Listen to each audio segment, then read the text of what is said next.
I only got involved since October last year. A new Para-Taekwondo committee was appointed by early this year. We met in Moscow in middle of January, and that is for the purpose of doing research for classification purposes. As you know, classification is an integral part of the sport for disabled, and it is always ongoing. Research is always ongoing, but it's very important that we continue with it. What's the nature of the research?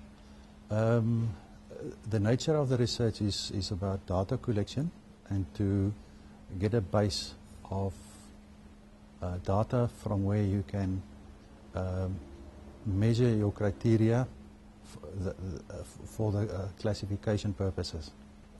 I just want to mention it. The detail of it is with the research team, and it's a specialized field. That is basically where I need to stop in terms of that information. Okay. That's kept inside the box?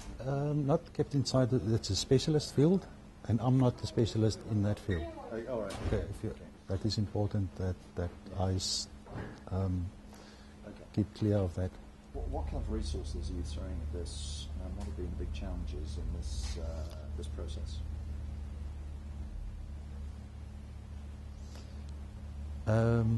Initially, one could say finances could be a challenge, but thanks to the support of many stakeholders, yeah, it was made possible.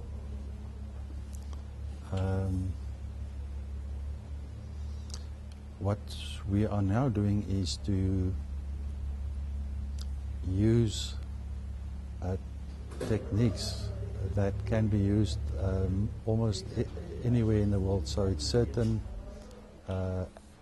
actions that needs to be performed by the athletes that is measurable.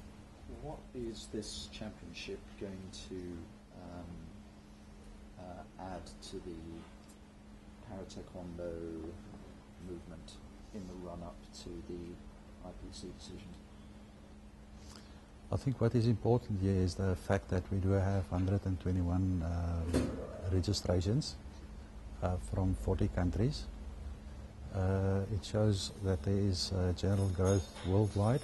In terms of the meeting that we had earlier this week, we are busy working on a strategic plan, and which we will, the work of the Para-Taekwondo committee is to make recommendations to World Taekwondo, and what we're busy with is the strategic plan, and our aim is to put a plan together where we can grow the numbers to have a lot more participants in so many more countries. It is important that we have more participants per classification, per weight division. In terms of your question about an all-inclusive approach, as you are aware, the application to be included in Tokyo 2020 Paralympics is for karaoke. It's mainly for arm amputees and limb deficiencies.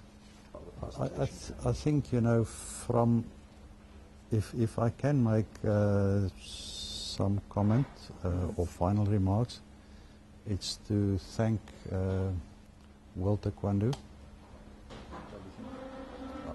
We would like to thank World Taekwondo for all their support, for all the member national associations that has worked tirelessly to bring the athletes here.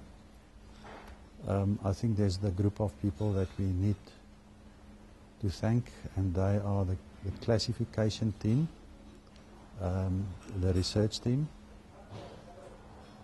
as well as the local organizers here, I think for me it is also important to